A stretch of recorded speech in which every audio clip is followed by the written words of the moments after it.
Good afternoon. This is Ramblin' Rusty. Right now, I'm in the metropolis of Churchville, Virginia, and here visiting one of my classmates. And I just could not believe how much his background and mine meshed right together. But anyway, the person that I'm visiting right here is Jeff Reinhardt. Say hi to everybody, Jeff. Hello, folks. All right, Jeff wanted to tell me about how the world is divided up. All right, give us a lesson, Jeff. Well, somebody along the line decided that they would give special numbers in terms of ham radio to all the different countries in the world. For instance, the United States have call letters that start with these A, K, N, and W prefixes. If you go to Algeria, for example, they start with a 7, 7T through 7Y. Libya is 5A. So if you hear somebody on the radio, you can tell kind of where he is just by his call letters. Now, tell me about some of these things that are across up here, these plaques. Let's just look at this one. This is a certificate I've earned for working all states. Working means I've talked to somebody, and that's in the States, and they have sent me a card like this one down here proving that I have talked to them. All right, here's an interesting one. This guy's got nearly the same call letters as me. His call is K2PJW. My call is W4PJW. Just a coincidence that I happened to talk to him. Back up here. Here's an award for talking to and getting a confirmation card from all continents. Worked all continents. So this one's worked all states, worked all continents. If we go over here to the other wall, we have more awards. This one's DX, that means long distance. Century is 100. So I've worked and confirmed 100 different countries throughout the world. As we follow on down through some of these others, these are more specific. Like this one, I worked 100 different countries and confirmed it on CW. This one is on phone, signal sideband we call it. This one is for working 100 different countries in the digital modes. Primarily for me, it would be CW, Morse code, or some of the other digital modes that we have now. So they're just awards that I've earned over the years. All right, tell me about this array that I have here in front of me. Well, that's my pride and joy. Each one of these units does different stuff. This is the primary radio. And you'll see it's going to come along. It says it belongs to me. These two items here are antenna rotators, control boxes. So I have two different beam type antennas that I can aim at whatever country I want to work. This is my primary radio where I transmit and receive signals from around the world.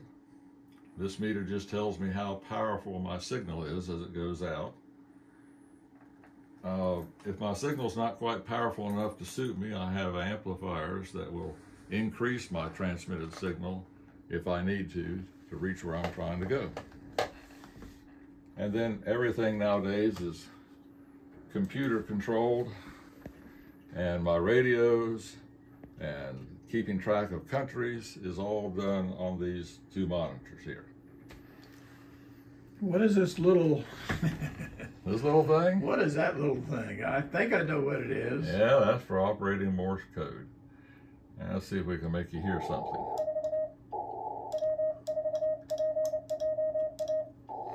I just sent my call sign and messed up the last letter. That's W4PJW in Morse code. And believe it or not, there's still a lot of people that operate with Morse code. And, you know, it's easy to find them and work them. Let's see. Oh, that's just somebody tuning. Well, as soon as I want to show you, of course, we'll have it.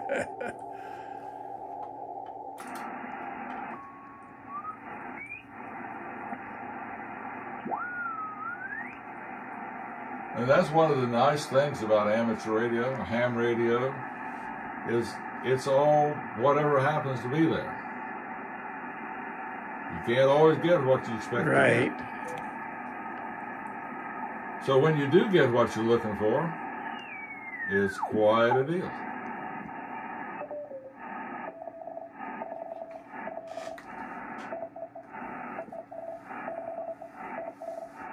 WZ4L.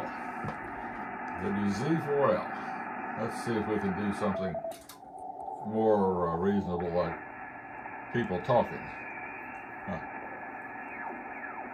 Well, you know that. Another digital mode. Well, that's up above the band. Here we go.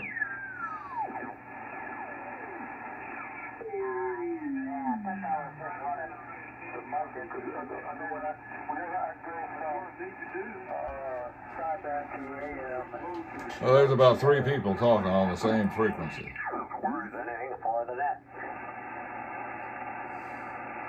And how can you tell where that is? Well, I can tell by the frequency, the numbers, Right. what band he's on and how far I could expect it to reach.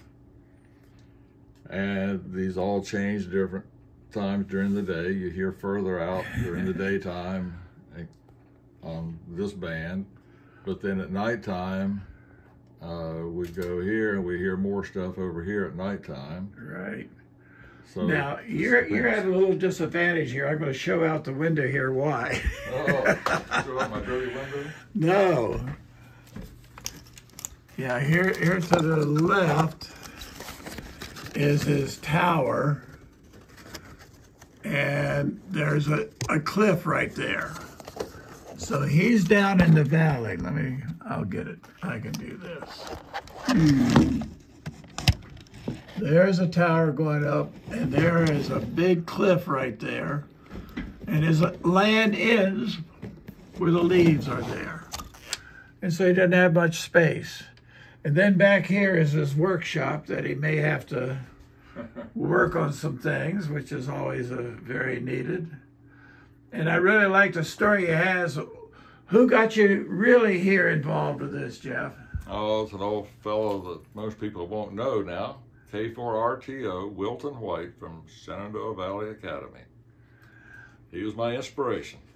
And, Jeff says that he heard that he was here, got in touch with him, and so he was a great person. But this is Jeff Reinhardt here. This is his playroom right now.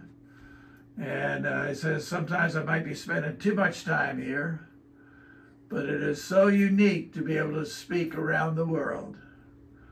This is Ramblin' Rusty signing off.